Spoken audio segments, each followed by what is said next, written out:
Alright, I think we figured out our axle control arm mounts. Originally I think in the video I showed you guys and it was all on a jig that Mike has. But yeah, these are the OEM hanger mounts. Just bear with me here. There we go. So when they were on the axle, obviously this is upside down, the hanger mount. The axle being so high up because I need this tire to be super high up into the wheel well. Because I want to run a 15, probably like a 315/50 or a 295/55 tire. I know we're getting into the truck territory, but it's very similar to what the IMSA cars run.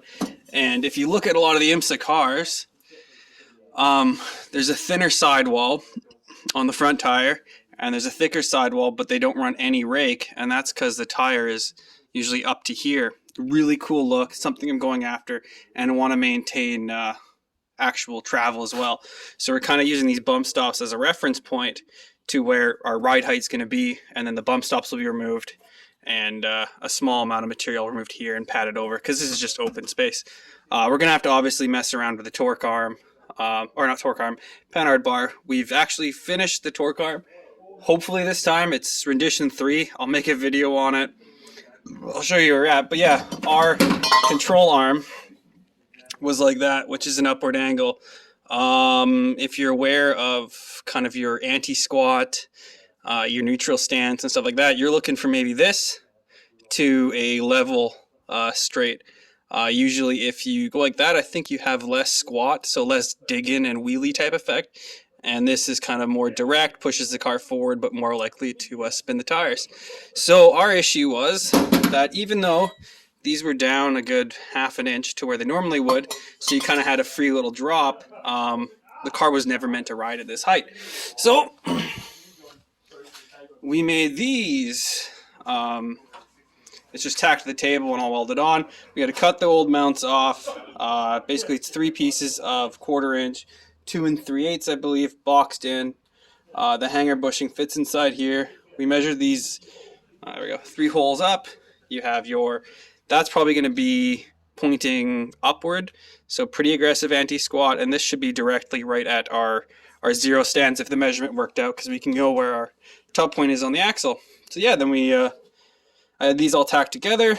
We put them together, got a 2 3/4 inch hole sawed them together because that will sleeve the tube, and it sleeved the tube very nicely. And then we put this on. These are 12 inches long.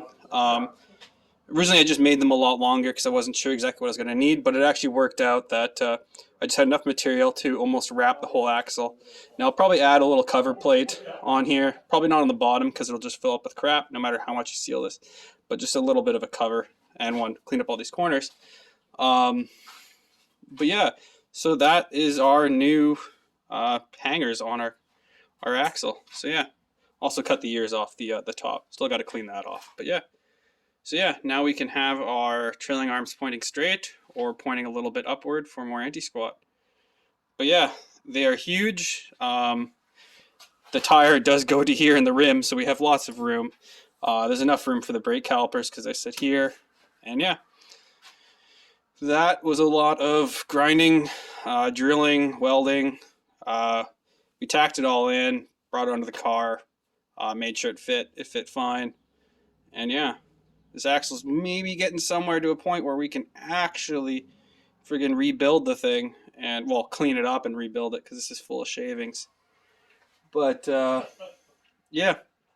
So I guess next weekend it's going to be my coilover mounts, which are probably going to be somewhere just around here. Probably more up here because my shocks are quite short, and we're going to reuse the old shock mounts as my coilover mounts, just reinforce them, and it should be fine.